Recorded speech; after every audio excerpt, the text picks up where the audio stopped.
เค้กมาอีกหรือมั้ง เค้กมาอีกแล้ว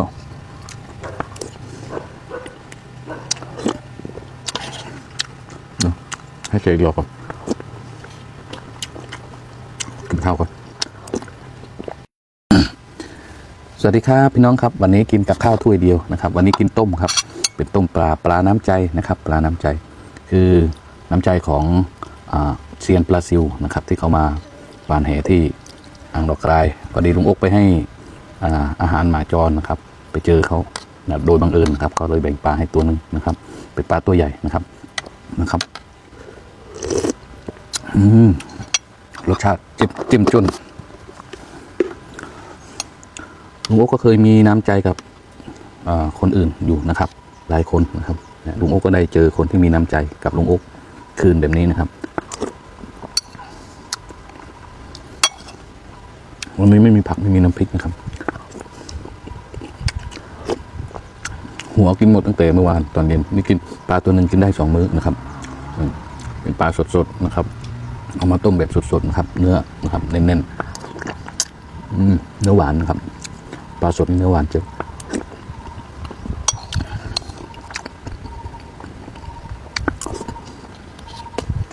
สดน้ำร้อนๆไม่เผ็ดมากนะครับไม่เผ็ดมากพริกตัวนี้ไม่ค่อยเผ็ดนะครับที่ลุงโอ๊กใส่นะครับพริกตำเองก็จริงนะครับแต่ไม่ค่อยเผ็ด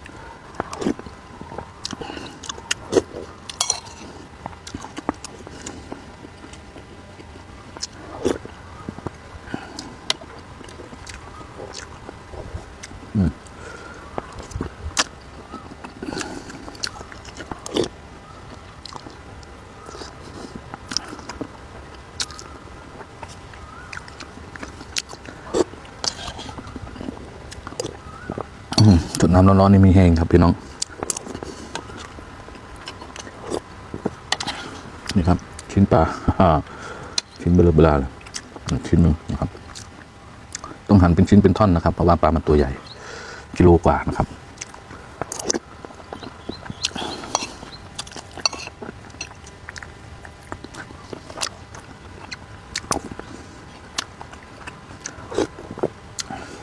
ถ้าใส่หม้อทั้งตัวนะครับต้มทั้งตัวของต้มไม่หมดนะครับ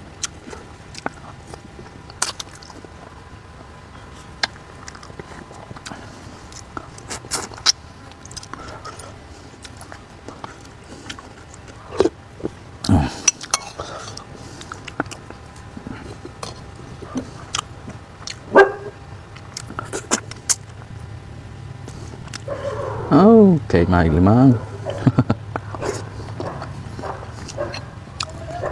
เค้กมาอีกแล้ว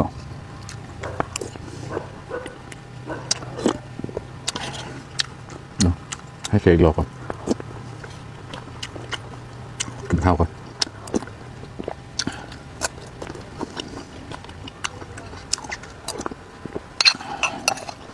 กำลังรอเลย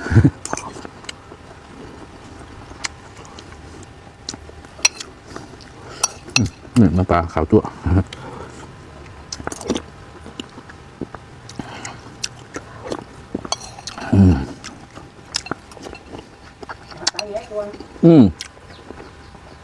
ครับพี่น้องครับ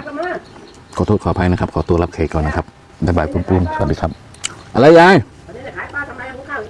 กินข้าวอยู่แป๊บนึงครับ